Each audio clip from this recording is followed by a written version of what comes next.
ग्रहों के गोचर का हमारे जीवन पर बहुत प्रभाव होता है, भले ही एक सामान्य तौर पर, लेकिन एक राशिफल आपको जनरल गाइडेंस अवश्य प्राप्त कर सकता है।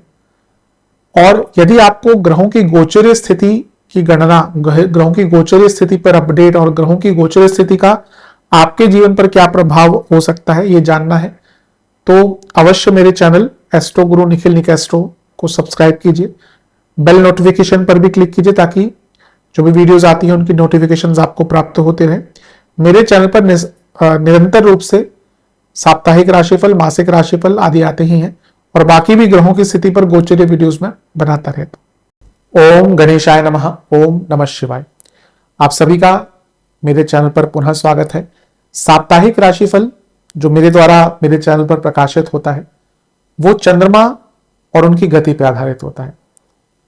ग्रहों का हमारे जीवन पर हर एरिया पर प्रभाव होता है और उन नवग्रहों में से एक ग्रह चंद्रमा हमारे मन पर, हमारे सोचने के तौर तरीके पर, हमारे इमोशंस पर बहुत प्रभाव डालते हैं। वेद भी कहते हैं कि चंद्रमा मनसो जाता है, यानी कि चंद्रमा मन के कारक है। और चंद्रमा एक ऐसे ग्रह है जो बहुत तेज भागते हैं, 2.25 से 2.5 दिन में राशि बदल लेते हैं। इसी कारण से पूरे हफ्ते में वो अलग अलग भावों में जाते हैं, अलग अलग राशियों में जाते हैं, अलग अलग ग्रहों के साथ युति योग दृष्टि संबंध बनाते हैं और इसके कारण हमारे जीवन पर बहुत इंपैक्ट पड़ता है। हमारे सोचने का तरीका, दृष्टिकोण, मनोभाव, इमोशन, संबंध, दृष्टिकोण, analytical capacity, decision making, mood swings, बहुत कुछ चंद्रमा के अधीन होता है और इसको समझने के लिए साप्ताहिक राशिफल विशेष बन जाता है। इस अंधकार और अनिश्चिततापूर्ण जीवन में ज्योतिष एकमात्र विद्या है जो हमें थोड़ा सा सहारा देती है। ये राशिफल मेरे हिसाब से यदि आप अपने लग्न से देखते हैं तो अच्छा है। इनकेस आपको नहीं पता तो चंद्र राशि से देख सकते हैं। अलग अलग राशिफल नहीं बन सकते। हाँ, ये राशिफल बहुत ही सामान्य आधार पर दिए जाते हैं, लेकिन एक जनरल गाइडेंस के लिए बहुत उपयोगी साबित हो सकते हैं। शुरू करते हैं वृश्चिक के 6 से 12 जुलाई 2026 के साप्ताहिक राशिफल का। चंद्रमा आपके 5वें घर में आकर बैठ जाएंगे। ये होगा 6 जुलाई को सुबह के 10 बजे और 8 जुलाई शाम के 4 तक चंद्रमा यहीं पर रहेंगे। पंचम के चंद्रमा अच्छा फल देते हैं। यहां पे वो त्रिकोण के स्वामी होने के नाते त्रिकोण में आके ही राजयोग बना रहे हैं। ऊपर से बहुत सुंदर परिवर्तन योग भी बन रहा है। ठीक है। लेकिन ये जो गुरु हैं, ये जब शनि को देख रहे हैं और चंद्रमा को देख रहे हैं तो ये वक्री बुध के साथ बैठ के देख रहे हैं। मन बहुत अशांत रहेगा। भौतिक रूप से ये टाइम कोई बहुत बुरा नहीं दिख रहा, लेकिन मन में बहुत अशांति, मन में बहुत भय और मन में बहुत व्याकुलता चल रही है। ये अभी के कारण नहीं, आई थिंक ऑलरेडी कुछ जीवन में, पर्सनल लाइफ में आपके चल रहा है जो इस टाइम पे आपको व्याकुल बहुत करेगा। धन के दृष्टिकोण से अच्छा टाइम है। क्रिएटिविटी भी रहेगी, लक्ष्मी जी भी आएंगी। बस जैसे मैंने कहा ना, अपने मन की व्याकुलता पर कंट्रोल कीजिए। कई चीजें देखिए जीवन में आपके हाथ में होती ही नहीं, हमारे हाथ में होती ही नहीं।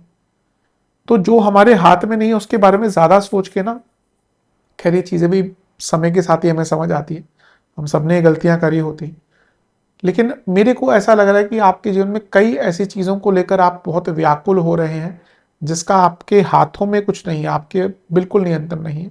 तो उनको भूलकर आगे बढ़ने का प्रयत्न कीजिए। शनि भी वक्र अवस्था की तरफ जा रहे हैं, बुध पंचम से पंचम में वक्री हैं। तो जैसा मैंने कहा ना, पुरानी चीजों की सोच को लेकर, कुछ आइडियाज की क्लैरिटी में कमी को लेकर कंफ्यूजन बहुत रहेगी, तो कंफ्यूजन से दूर रहिएगा। कंफ्यूजन ही कंफ्यूजन है, सॉल्यूशन कुछ पता नहीं। यहाँ पे ऐसा ही होगा आपके साथ। तो कभी कभी अगर ऐसा होता है तो जीवन को सरल करिए, ज्यादा मत सोचिए। पैसा भी कहीं पे बहुत ज्यादा मत लगाइएगा। थोड़ी उदासीनता भी दिख रही है। नवांश कुंडली साफ बता रही है कि शांति, मन की शांति चाहिए अभी आपको। दशांश कुंडली, कार्य क्षेत्र में काम तो मिलेगा लेकिन टेंशन थोड़ा रहेगा। बिजनेस में पैसा बहुत है इस टाइम पे। लव लाइफ, यात्रा पे जाइए, कुछ अलग कीजिए। वैवाहिक जीवन, जैसा मैंने कहा, अगर कुछ चीजें आपके हाथ में नहीं है तो अभी समय को निकल जाने दीजिए। स्टूडेंट्स, आपको अपनी स्ट्रेंथ को डेवलप करना है। कुछ एरियाज में स्टडी हो, रिसर्च हो, कम्युनिकेशन हो, रिसर्च, अपना स्ट्रेंथ को डेवलप कीजिए। सेहत के दृष्टिकोण से anxiety, blood disorder, sleep disorder. सर्वाष्टक में आपका तीसरा घर बली है। अति उत्सुकता ना दिखाए वरना दिक्कत होगी।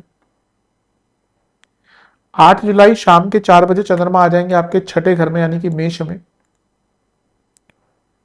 और 10 जुलाई शाम के 7 तक यहीं पर रहेंगे। इससे एक दिन पहले बुध पतित होकर अष्टम में आ जाएंगे। छठे घर के चंद्रमा देखिए मिश्रित प्रभाव वाले ग्रह होते हैं, थोड़े अच्छे थोड़े बुरे। यहां पर उन पर केतु की दृष्टि भी है और वक्री पाप कर्तरी योग में भी है चंद्रमा। तो केतु का प्रभाव अपनी कुछ गलतियों को सुधारने का मौका, छठे घर के चंद्रमा लीगल कार्य, एडमिनिस्ट्रेटिव कार्य पूर्ण करने का मौका, गजकेसरी योग धन के रुके हुए कार्य पूर्ण करने का मौका। लेकिन यहां पे जब चंद्रमा पाप कर्तरी योग में भी आ गए तो गुस्सा बहुत रहेगा, फ्रस्ट्रेशन बहुत रहेगी।